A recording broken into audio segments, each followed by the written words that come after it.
The cabin was quiet in that strange way airplanes get when they reach cruising altitude. The engines hummed steadily beneath the floor, soft conversations blended into the background, and the warm golden lights above the seats made everything feel calm and controlled. Business class always had that peaceful energy, people reading, watching movies, sipping coffee, enjoying the quiet. And then that quiet shattered. "Are you kidding me right now?" The voice cut through the cabin like broken glass. Heads slowly turned. A woman stood in the aisle beside one of the window seats, her body angled forward like she was preparing for an argument she had already decided she'd win. She looked to be in her late 30s, maybe early 40s. Her blonde hair was pulled back so tightly it almost looked painful, and she wore a bright red hoodie with perfectly white pants that practically screamed, "I care way too much about appearances." Her eyes were locked on the young woman sitting in the seat beside the window. "Emma. My sister." Emma sat quietly with her hands resting in her lap, holding her passport and boarding documents.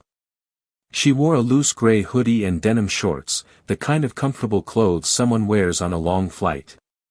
Large gray headphones covered most of her ears, and her light brown hair was braided neatly behind her head. She hadn't even noticed the woman at first. But the woman clearly noticed her. "Hello," the woman snapped, waving a hand dramatically in front of Emma's face. "Earth to you." Emma slowly slid one side of her headphones off, blinking in confusion as she looked up. "Yes." Her voice was soft. Calm. The woman let out a short laugh that had absolutely no humor in it. "Oh wow, you're serious." Emma frowned slightly. "Is there a problem?" The woman crossed her arms and glanced around the cabin as if gathering witnesses. "I think there is," she said loudly. "Because business class is up here." She pointed at the seat Emma was sitting in. "And you clearly don't belong here." The words hung in the air like smoke. Several passengers shifted awkwardly in their seats. A few people looked down at their phones, pretending not to notice. Others watched openly, the way people do when they sense drama unfolding. Emma glanced down at the boarding pass in her hand, then back up. "This is my seat," she said quietly. The woman actually laughed. A loud, sharp laugh. "Oh honey," she said, shaking her head. "That's adorable." Emma didn't respond. She just stared at her, clearly confused. The woman leaned a little closer, lowering her voice just enough to sound condescending. "Let me explain something to you," she said. "People pay thousands of dollars to sit here." Her eyes slowly moved over Emma's hoodie, then her shorts. "And judging by what you're wearing, you didn't." A few uncomfortable coughs echoed from nearby seats. Emma's shoulders tightened slightly, but she didn't raise her voice. "This is my seat," she repeated. The woman rolled her eyes so dramatically it looked painful. "Sure it is." That was the moment I stood up. I had been sitting a few rows away, watching everything unfold while deciding whether I needed to step in. Emma hated confrontation, and I could already see the signs that she was trying to shut down the situation quietly. But the woman clearly wasn't finished. In fact, she looked like she was just getting started. I straightened my jacket and walked toward them calmly. "What seems to be the problem?" I asked. The woman turned toward me instantly, like she had just found someone new to argue with. "Oh good," she said loudly. "Maybe you can explain to your friend that economy class is behind us." Emma glanced at me for a split second, relief flashing across her face before she quickly looked away again. I gave her a small reassuring nod. She was fine. I had this. "She has a boarding pass," I said calmly. The woman scoffed. "Yeah, I'm sure she does. People sneak into seats all the time." Emma looked back down at the window, clearly wishing the entire situation would just disappear. But the woman wasn't interested in letting it go. In fact, she leaned closer to Emma's seat, her voice growing louder. "I fly all the time," she announced proudly to the cabin. And I know exactly what business class passengers look like. Her finger pointed directly at my sister. And she's not one of them. The cabin fell silent. You could feel it. That uncomfortable tension that spreads when someone crosses a line everyone else can see. Emma didn't respond. She simply stared out the window at the clouds passing slowly below us, like she was trying to pretend none of this was happening. And that's when I realized something. This woman wasn't confused. She wasn't mistaken. She had already decided Emma didn't belong here, before she ever spoke a single word to her. Which meant one thing. She had absolutely no idea who she was talking to. Or who had booked every single seat in this cabin. Before I continue, let me ask you something. Where in the world are you watching this from right now? Seriously, drop your country in the comments below. I always love seeing how far these crazy karma stories travel. 1 minute someone is watching from Canada, the next from Germany, Australia, or halfway across the world. It still amazes me how one ridiculous moment can connect people everywhere. And trust me, this one gets ridiculous. Because what you just saw wasn't even the craziest part. What started as a simple airplane seat argument turned into one of the most uncomfortable public embarrassments I've ever witnessed, all because one passenger thought she could judge someone's worth by their clothes. She saw my sister sitting quietly by the window. She saw a hoodie. She saw someone who didn't look like what she imagined business class passengers should look like. And within seconds, she decided Emma didn't belong there. The funny thing? She was about to learn the most expensive lesson of her life about making assumptions. Because there was one tiny detail she didn't know. A detail that completely changed the power dynamic in that cabin. One detail that would turn her confident little speech into absolute silence just a few minutes later. And the best part? She revealed exactly who she was in front of an entire plane full of witnesses before anyone even needed to correct her. But to understand why that moment mattered, we need to rewind a little. Because this flight wasn't just a random trip. And those seats she was so protective of.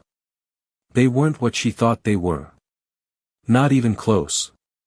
So let me take you back to the beginning of this trip, before the shouting started, before the accusations, and before one very loud passenger realized she had picked the absolute worst person on the plane to mess with. The trip had been planned for months. Not the kind of rushed vacation where people throw a few bags together the night before and hope for the best. No, this one was different. I had spent weeks organizing everything: flights, hotel reservations, transportation, activities. Every little detail mattered. Because this wasn't just a vacation. It was something I had promised myself I would do one day. My name's Brandon. I'm 28. And for the first time in a long while, things in life were finally going right. Work had been good to me. Really good. And after years of focusing on nothing but building my business, I wanted to do something meaningful with that success. Something for the people who had always been there for me. So I booked a winter trip. Not just for a couple friends, but for everyone close to me. Family, childhood friends, people who had stood by me through the hard years when success wasn't guaranteed. And because coordinating dozens of people on a flight can turn into a nightmare, I decided to do something simple. I booked the entire business class cabin. Every single seat. At first, my friends thought I was joking when I told them. My mom nearly dropped her phone when she heard the plan. But honestly, it wasn't about showing off or pretending to be rich. It was about comfort. About keeping everyone together instead of scattered across the plane. About making the start of the trip feel just as relaxing as the vacation itself. And then there was Emma. My younger sister. Emma had never liked flying. Even as a kid, turbulence would make her nervous. She'd sit stiff in her seat, watching every tiny movement of the plane like it was a warning sign. So when I booked the seats, I made sure she had the best one on the plane. A window seat. Emma always said watching the clouds helped her stay calm. Something about seeing the horizon made the whole experience feel less claustrophobic. She was 20 now, but she still carried that quiet, thoughtful personality she'd had growing up. Emma wasn't loud like some people in our family. She didn't need attention. In fact, she usually tried to avoid it. She preferred reading, music, and staying in her own peaceful little world. Which was exactly why I had chosen that seat for her. When we boarded the plane earlier that day, everything had been perfect. The cabin lights were soft, the seats were wide and comfortable, and everyone from our group was already settling in. Some people were joking across the aisles, others were scrolling through movies on the seat screens. Emma had simply sat down by the window, pulled on her big headphones, and watched the clouds slowly forming outside the glass. Quiet. Relaxed. Exactly how I wanted the trip to start. And for the first half of the flight, everything stayed that way. Until one passenger boarded late, looked around the cabin, and decided she didn't like what she saw. Because the moment that woman noticed Emma sitting there in her oversized hoodie. The peace in that cabin lasted about 5 more seconds. The woman didn't arrive quietly. Some people board a plane and immediately try to disappear into their seat. They move politely, whisper to the flight attendants, maybe give a quick smile to the people around them. This woman was the opposite. The moment she stepped into the business class cabin, it felt like she brought an entire storm with her. Her heels clicked loudly against the floor as she walked down the aisle, dragging a glossy suitcase behind her like it had personally offended her. Her posture was stiff, chin slightly raised, the kind of body language that silently announced she believed she was the most important person in the room. She looked around slowly. Not the curious kind of glance most people make when boarding a plane.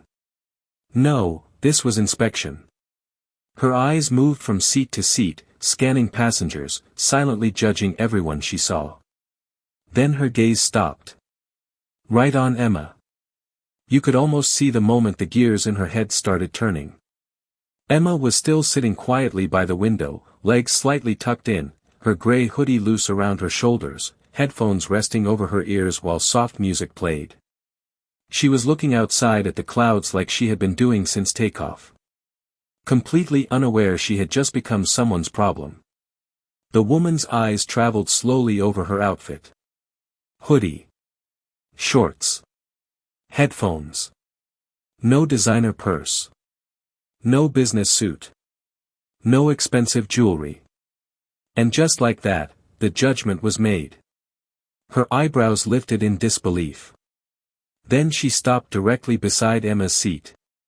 For a few seconds she simply stood there, staring down at her like she was examining something confusing. Emma didn't notice at first. But the silence stretched long enough that a couple nearby passengers began to glance over curiously. Finally, the woman let out a small, sarcastic laugh. Not loud. But loud enough to make sure Emma heard it. Emma slowly lifted one side of her headphones and looked up. Yes. The woman tilted her head slightly, her lips curling into a thin smile that carried absolutely no kindness. Sweetheart, she said, her voice dripping with fake politeness, I think you might be a little lost. Emma blinked. I'm sorry. The woman gestured around the cabin dramatically. This is business class. Emma glanced down at the boarding pass in her hand for a moment, then back at the woman. Yes, she said calmly. I know. For a split second the woman just stared at her. Then she laughed. But this time it was louder. The kind of laugh meant for an audience.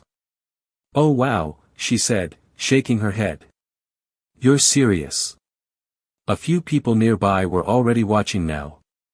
Emma shifted slightly in her seat, clearly uncomfortable with the attention.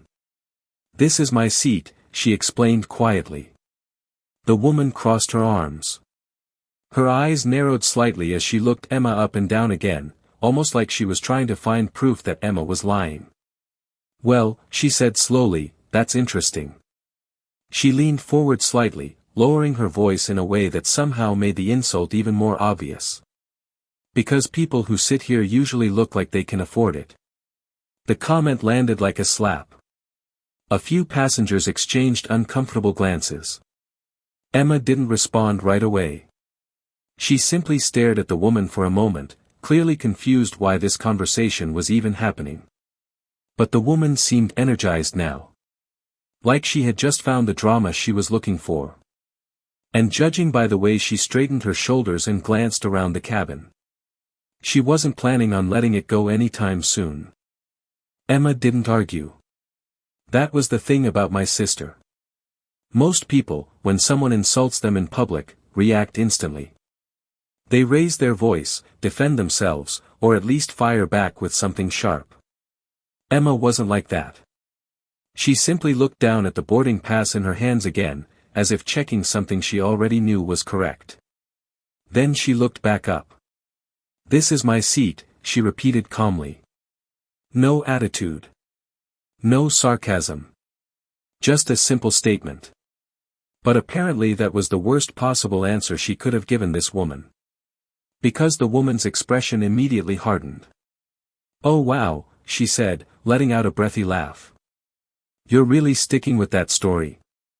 Emma frowned slightly, confused. "I'm not telling a story." The woman shifted her weight and placed one hand on the back of Emma's seat like she owned the entire row. "Listen," she said loudly enough for the surrounding passengers to hear. "I fly business class all the time." That sentence alone told everyone exactly what kind of person she was. "And I know exactly how this works." Emma stayed quiet. The woman pointed toward the back of the plane. "Economy is back there." Emma glanced briefly toward the aisle, then back at the woman. "I'm aware." That calm response made a few nearby passengers hide small smiles. But the woman clearly wasn't amused. Her voice grew sharper. "No, I don't think you are." Emma slowly held up the boarding pass. "It says seat 3A. The woman didn't even look at it. Instead, she let out a dramatic sigh and turned toward the aisle. "Oh my God," she muttered loudly. "This is unbelievable." That was the moment I stood up from my seat a few rows behind them. I had been watching the whole exchange unfold, hoping the situation would resolve itself. But now the woman had moved from rude to determined. And when someone decides they're right before checking any facts, things usually get worse. I walked toward them calmly. "Is there a problem?" I asked. The woman turned toward me instantly. "Oh good," she said, pointing at Emma like she was presenting evidence in court. "Maybe you can explain to your friend that she's sitting in the wrong section." Emma glanced at me briefly. I could see the relief in her eyes. I gave her a small nod. She was fine. Then I looked back at the woman. "She has a boarding pass," I said evenly. The woman scoffed loudly. "Yeah, I'm sure she does." Emma quietly handed the boarding pass toward her. But the woman didn't even reach for it. Instead, she waved her hand dismissively. "I don't need to see that," she said. Then she raised her voice. "Excuse me." A flight attendant at the front of the cabin turned her head. "Yes ma'am." The woman pointed dramatically at Emma again. "This passenger is sitting in the wrong seat."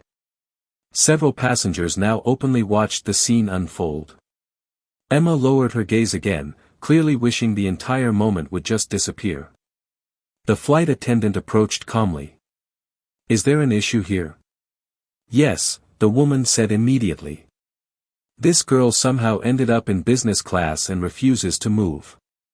The attendant turned politely to Emma. "May I see your boarding pass please?" Emma handed it over without saying a word. The attendant scanned it for a moment. Then nodded. "This seat is correct." That should have been the end of it. But instead, the woman laughed. Actually laughed. "Oh please," she said, folding her arms. "Your system must be wrong." And that's when I realized something. This woman wasn't looking for a solution. She was looking for a victory. And unfortunately for her, she had chosen the worst possible place on the plane to start that fight. For a moment, the flight attendant simply stood there, holding Emma's boarding pass like she expected the situation to resolve itself. Normally, that confirmation would have ended the argument. Seat verified. Problem solved. Except this woman clearly didn't operate in the normal world. "Oh come on," she said, throwing her hands in the air. "You're seriously telling me this is correct?" The attendant kept her voice calm. "Yes, ma'am. Seat 3A belongs to her." The woman shook her head slowly, like she had just caught the airline in some massive scandal. "That's impossible." A few passengers nearby shifted uncomfortably in their seats.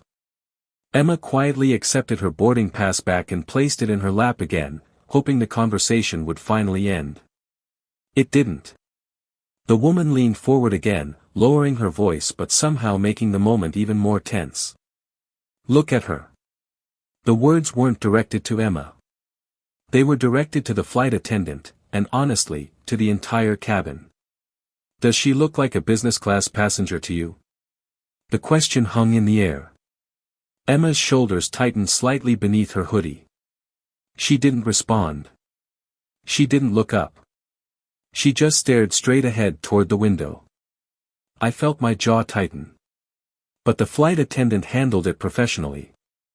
"Ma'am," she said carefully, "all passengers are welcome in this cabin if they have a valid ticket." The woman let out another laugh.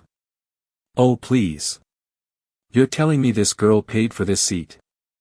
She gestured around the cabin again. "These seats cost thousands of dollars." No one answered. And the silence seemed to irritate her even more. "Something is clearly wrong here," she continued. "Either the system glitched or she walked in from economy before anyone noticed." That comment finally made a few people raise their eyebrows. Because now she wasn't just questioning Emma. She was accusing her. Emma's fingers tightened slightly around her passport. Still, she didn't say anything. The flight attendant looked toward me briefly, almost like she was silently asking if the situation would escalate further. Unfortunately, the woman wasn't done. In fact, she looked energized. Like she had convinced herself she was uncovering some kind of fraud. "I travel for work constantly," she announced proudly to the cabin. "And I've never seen someone dressed like that sitting in business class." A couple passengers exchanged uncomfortable looks. One man quietly shook his head. But the woman continued. "This is exactly how people sneak into upgraded seats," she said. "They sit down quickly and hope nobody questions it." Emma finally spoke, her voice barely above a whisper. "I didn't sneak anywhere." The woman immediately turned back toward her. "Well then explain it." Emma hesitated.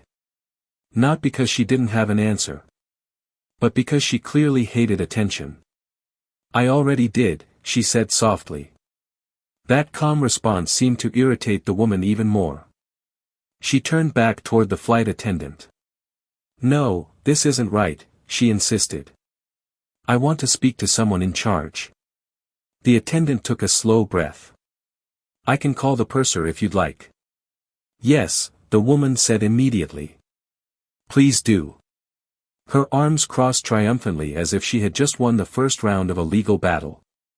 Emma closed her eyes for a second and leaned her head lightly against the seat. I could tell she was trying to block everything out.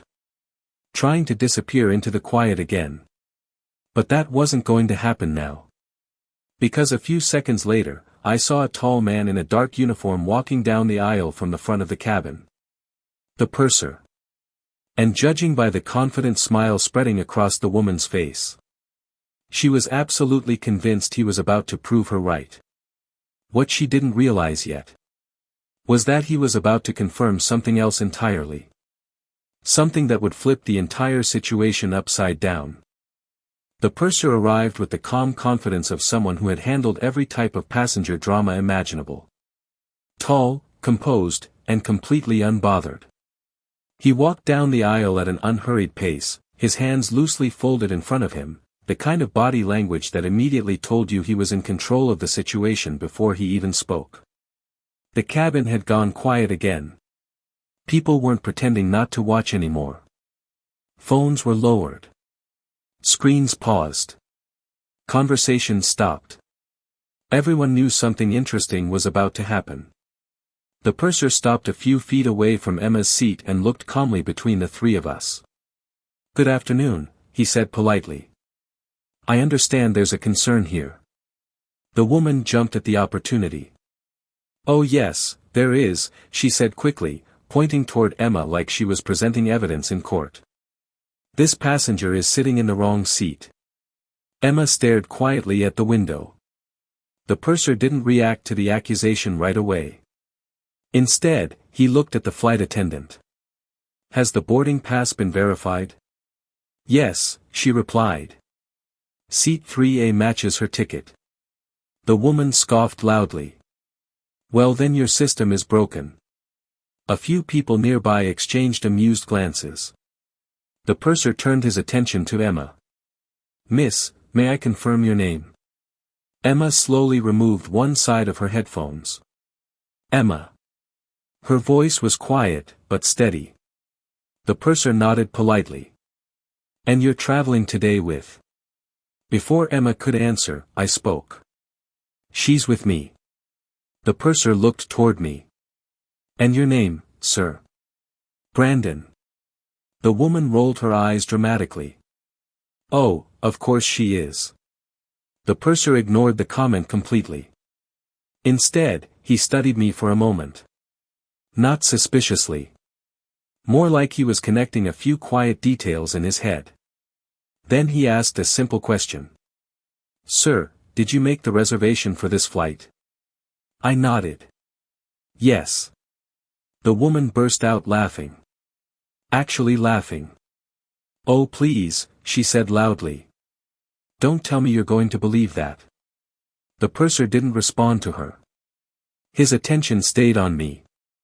"For both of you?" he asked. "For everyone here," I replied. That sentence landed quietly. No dramatic music. No raised voice. Just a simple statement. But the effect it had on the room was immediate. The woman blinked. Then she laughed again. This time louder. "That's ridiculous," she said. "You expect us to believe you booked an entire business class cabin?" I didn't argue. I didn't defend myself.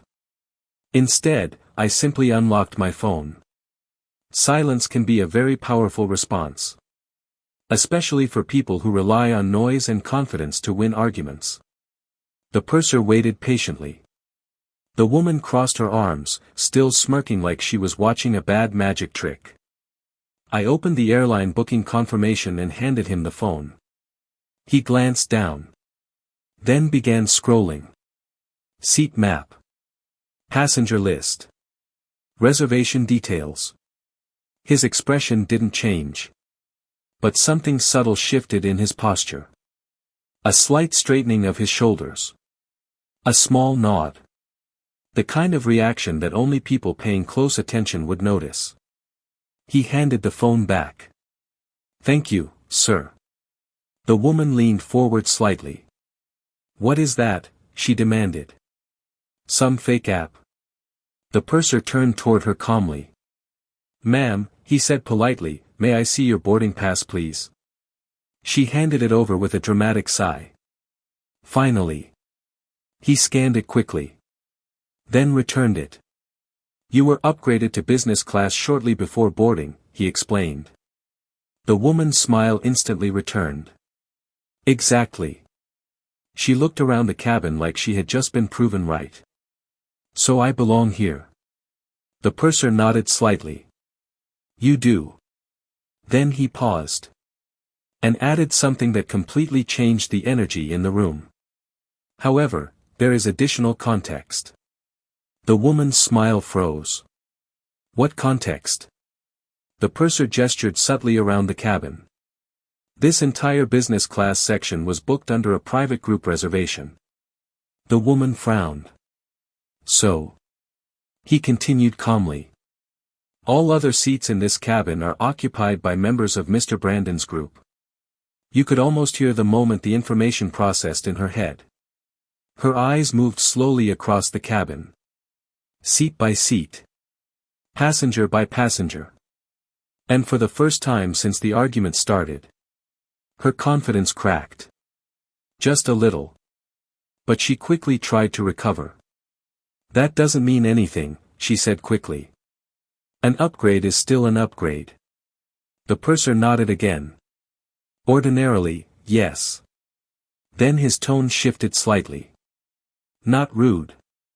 Just firmer. However, group reservations like this operate under additional conduct guidelines. The woman blinked. What are you talking about? The purser spoke calmly.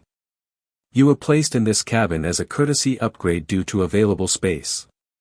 Her arms tightened across her chest. So. He looked directly at her. And at the moment, your behavior is disturbing a privately reserved section of this flight. The silence that followed felt heavy. The woman looked around again. But this time the cabin didn't look the same. Earlier she had believed she was surrounded by strangers. Now she realized something very different. Everyone around her was on the same side. And she was the only person who wasn't. For the first time since the confrontation started, the woman didn't have an immediate response. Her mouth opened slightly, then closed again. You could almost hear the gears in her mind grinding as she tried to reorganize the story she had confidently built in her head just minutes earlier. Because according to that story, she had been the experienced traveler. The one who understood how things worked. The one exposing someone who didn't belong. But now the facts were rearranging themselves in a very uncomfortable way. Her eyes moved slowly around the cabin again. Left. Right. Row by row. The people she had assumed were random strangers, were now quietly watching her with the same calm expressions. Some were sipping drinks. Some had their arms folded. One guy near the aisle was clearly trying not to smile. And suddenly the woman wasn't standing in the middle of a crowd anymore. She was standing in the middle of someone else's group. Emma was still sitting quietly by the window, her hands resting gently in her lap. She hadn't moved. She hadn't spoken. She hadn't even looked at the woman again. Which somehow made the moment even more uncomfortable. The purser gave the woman a moment to process everything. Then he spoke again. Ma'am, he said calmly, I understand misunderstandings can happen. The woman immediately grabbed onto that word. Yes, she said quickly. Exactly. A misunderstanding. Her voice regained a little confidence as she straightened her shoulders. Which is why I was trying to point out that someone was sitting in the wrong place. The purser nodded politely. Yes, he said. You did point that out. Then he added gently. However, you continued to insist even after the boarding pass was verified. Her jaw tightened. Well, because it didn't make sense, she snapped. Look at her. The moment the words left her mouth, several passengers reacted. A few people sighed. Someone quietly muttered, wow. Emma didn't respond. She simply stared at the clouds outside the window. The purser's expression remained neutral. Ma'am, he said carefully, passenger attire is not part of our seating verification process. A couple passengers chuckled softly. The woman's face flushed slightly. Well, excuse me for noticing something obvious. The purser didn't engage with the comment. Instead, he shifted slightly in the aisle. Let's clarify the situation. He gestured calmly toward me. Mr. Brandon here booked the entire business class cabin several months ago as a group reservation. He then gestured toward the surrounding seats. Everyone sitting here is part of that reservation. Then he paused, and looked back at her. You were placed in this cabin as a last-minute upgrade due to availability. That final piece of information landed like a quiet hammer. The woman blinked. Twice. So, what are you saying? The purser folded his hands calmly. I'm saying, he replied, that every passenger in this section is traveling together. The silence deepened. Because now the math was obvious. Everyone in the cabin belonged there. Except the person who had just spent 10 minutes accusing someone else. The woman's eyes darted around again. But this time she wasn't searching for support. She was realizing there wasn't any. Emma finally adjusted her headphones slightly, still not making eye contact. Her calm silence had somehow become the loudest part of the entire scene. The woman cleared her throat. Well. I didn't know that. The purser nodded. That's understandable. For a second it looked like the situation might finally end there. But pride is a strange thing. Instead of letting the moment pass quietly, the woman crossed her arms again. Well, she said defensively, how was I supposed to know that? No one answered. Because the real answer was obvious. She could have asked. Instead, she had accused. And now the entire cabin had watched it happen. The purser looked at her for a moment. Then he spoke again. This time with a tone that carried a little more authority. Ma'am, at this point we need to address your behavior during this interaction. And the moment he said that, the balance of power in the cabin shifted completely. Because now the situation wasn't about Emma anymore. It was about her. For a moment, no one spoke. The cabin had that strange stillness that happens when everyone realizes a situation has just flipped completely.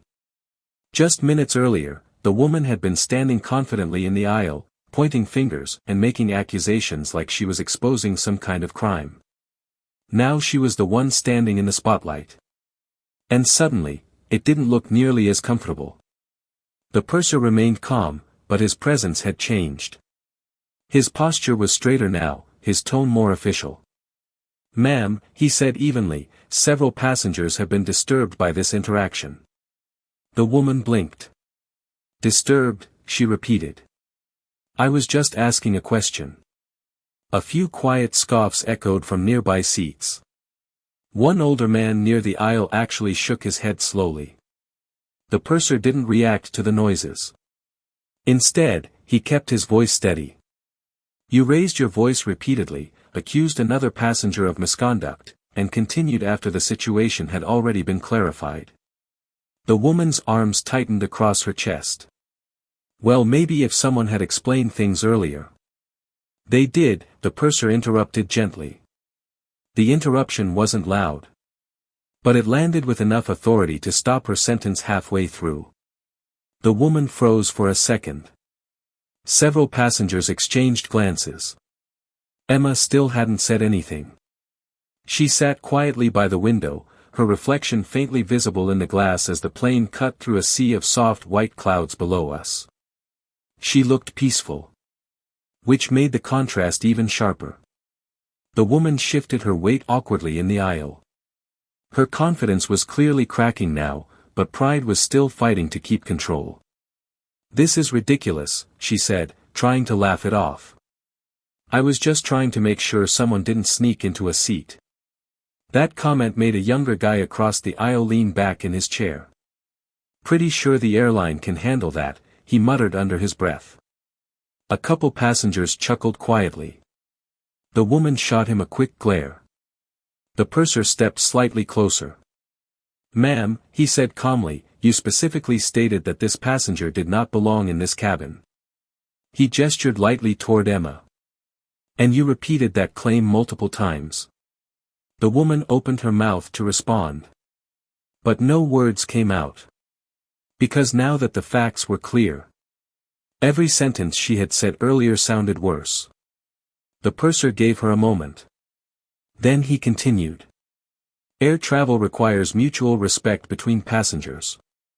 His tone remained professional, but firm. That includes avoiding assumptions based on appearance. The woman's face flushed slightly. I wasn't making assumptions, she said quickly. I was just being observant. A quiet laugh escaped from somewhere behind us. Emma finally shifted slightly in her seat, adjusting the sleeve of her hoodie. But she still didn't look at the woman. Her calm silence was beginning to make the entire scene feel painfully one-sided. The purser folded his hands again. At this point, he said, we need to resolve the disturbance so the rest of the cabin can enjoy the flight. The woman's eyebrows shot up. Disturbance? Yes. The word was simple. But it carried weight. Because now the conversation had moved beyond disagreement. Now it was about behavior. And airline crews take that very seriously. The woman glanced around the cabin again. But this time the looks she received weren't curious. They were tired. Annoyed. A few people openly stared back at her now, clearly done pretending not to watch. She swallowed. Then tried one last attempt to regain control. Well, she said, gesturing toward Emma again, maybe if she had just spoken up earlier none of this would have happened. That was the first time Emma reacted. Slowly, she turned her head. Not aggressively. Not dramatically. Just enough to look at the woman. Her voice was quiet. I told you it was my seat. The cabin fell silent again. Because that simple sentence carried more truth than the entire argument the woman had created. The purser nodded slightly. Exactly. Then he looked directly at the woman. So at this point we need to discuss how you would like to proceed. The woman frowned. What does that mean? The purser's answer came calmly. You have two options. The cabin seemed to lean forward collectively. Because everyone could feel what was coming next. You may apologize to the passenger, he said, lower your voice, and continue the flight without further incident. He paused. Then finished the sentence. Or we will relocate you to another seat. And suddenly, the entire cabin was waiting to see which choice she would make. For a few seconds, the woman just stared at the purser. Like she hadn't heard him correctly. You want me to apologize, she said slowly. The word sounded almost painful coming out of her mouth. The purser remained completely calm. That is one option, yes. The cabin was so quiet you could hear the faint hum of the engines vibrating through the floor. Everyone was watching now. Because everyone already knew something about this woman. She wasn't the apologizing type. Her eyes moved across the cabin again, searching for someone, anyone, who looked like they agreed with her. But all she found were neutral expressions. Or worse, people quietly waiting. Waiting to see what she would do. Her jaw tightened. This is insane, she said finally, shaking her head. I did nothing wrong. The purser didn't respond immediately. He simply watched her. That calm silence was almost more powerful than an argument. The woman's voice rose again, trying to regain control of the moment. I asked a question, she insisted. That's all I did. A man 2 rows ahead let out a soft sigh. Another passenger muttered something that sounded suspiciously like, sure you did. The woman heard it. Her head snapped toward him. Oh, now everyone's against me. Nobody answered. Which somehow made the moment even more uncomfortable. The purser spoke again, his voice steady. No one is against you, ma'am. We're simply asking that you resolve the situation respectfully. She let out a short laugh. Respectfully. The irony of that word clearly didn't register. Well, I'm not apologizing, she said flatly. A quiet ripple moved through the cabin. The purser nodded once, as if he had already expected that answer. I understand. The woman crossed her arms again, lifting her chin slightly. I have airline status, she added quickly, as if that detail might magically change everything. I fly with this airline constantly. The purser gave a small, polite smile. Many passengers here do. That sentence landed like a quiet checkmate. The woman blinked. Then scoffed. You can't just threaten people with moving their seats every time someone complains. The purser tilted his head slightly. That is not what is happening. Then what is happening? You were given a courtesy upgrade, he explained calmly. And during that upgrade, you created a disturbance within a reserved group cabin. The woman threw her hands up. Oh my God, you keep saying that like it matters. It does, the purser replied. His tone was still polite, but firmer now. Because the passengers in this cabin booked this space specifically to travel together. The woman opened her mouth again. Then paused. Because now there was nothing left to argue with. She had already made her choice. The purser glanced briefly down the aisle, then back at her. Since you've declined to resolve the situation, he said calmly, we'll proceed with the second option. The woman frowned. What second option? The purser's voice didn't change. Relocation. For the first time since this whole thing started. The woman looked genuinely shocked. You're kidding. He didn't move. You can't seriously be moving me. The purser gestured gently down the aisle.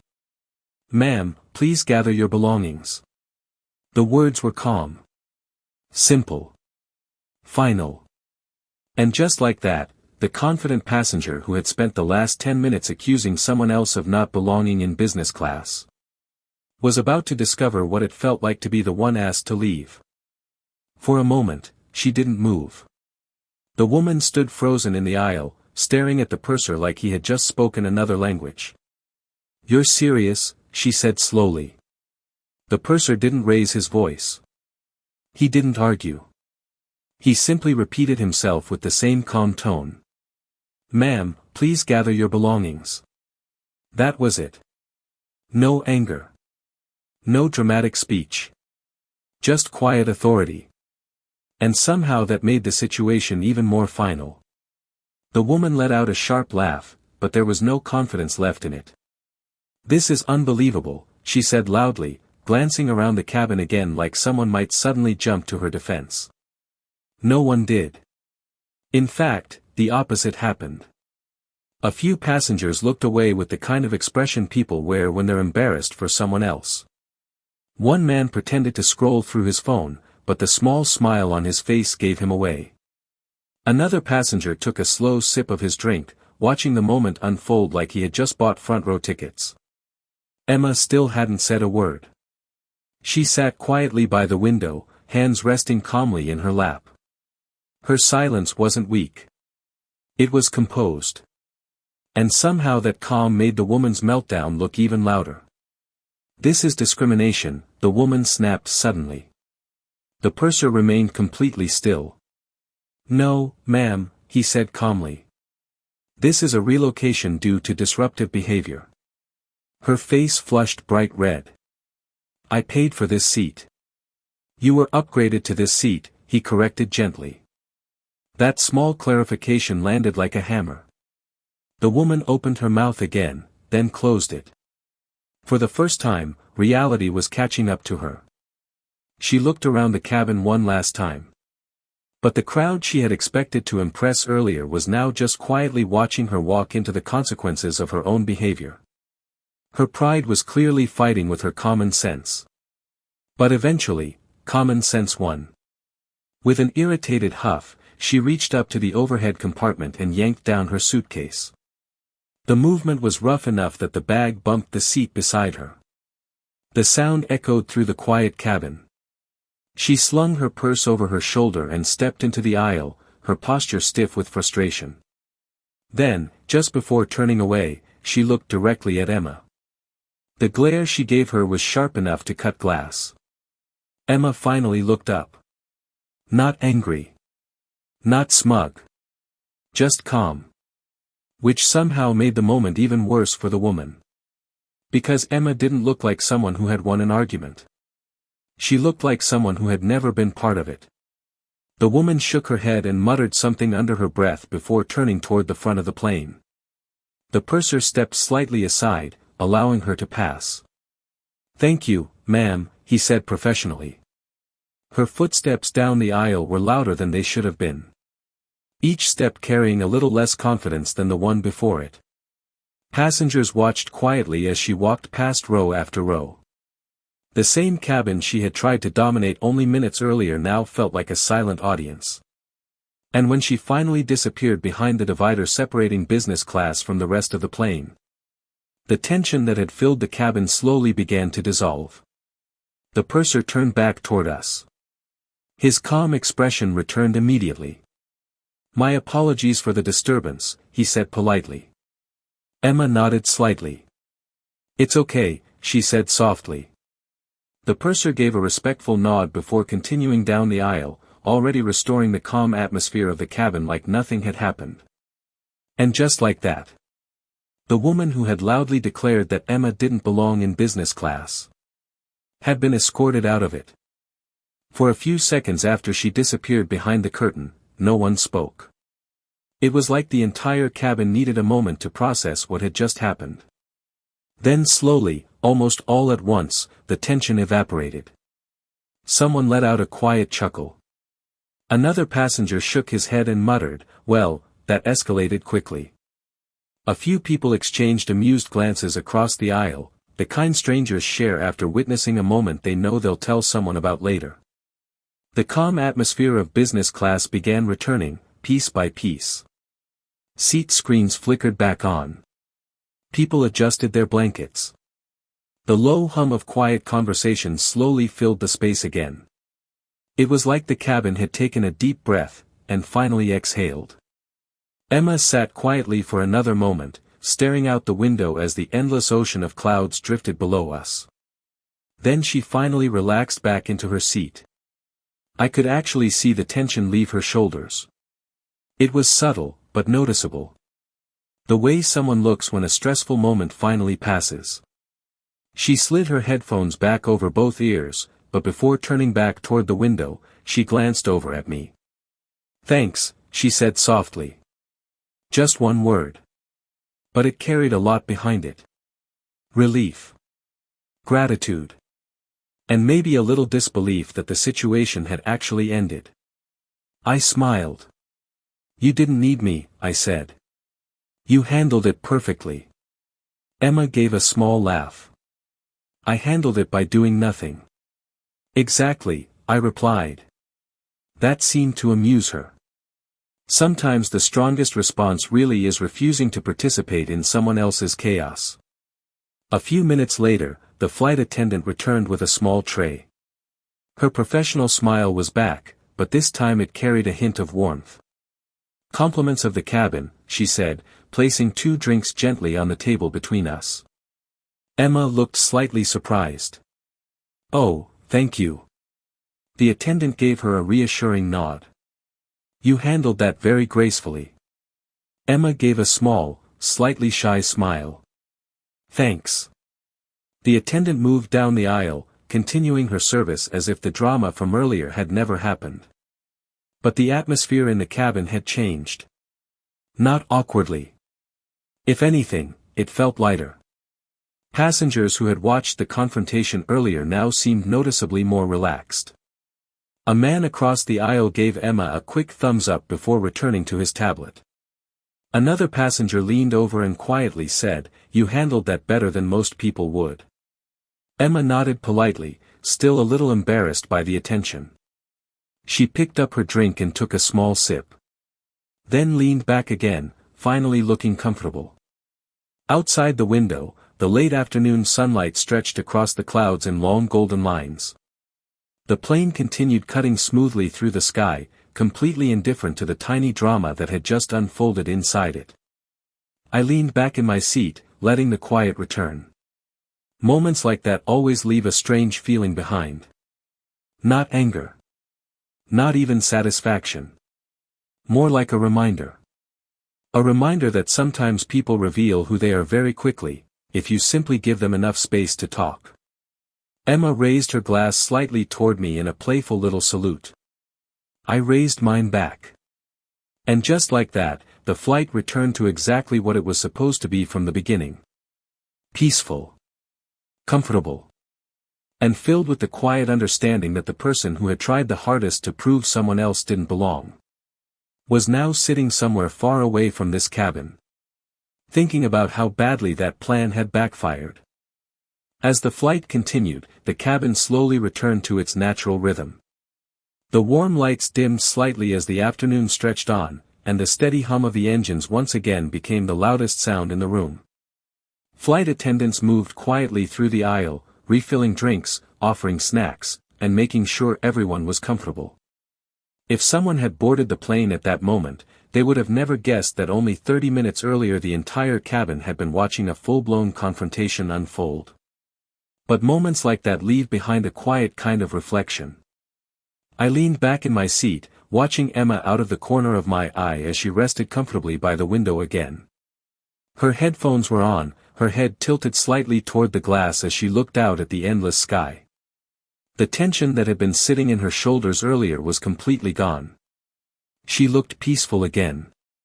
And honestly, that was the only outcome that really mattered to me.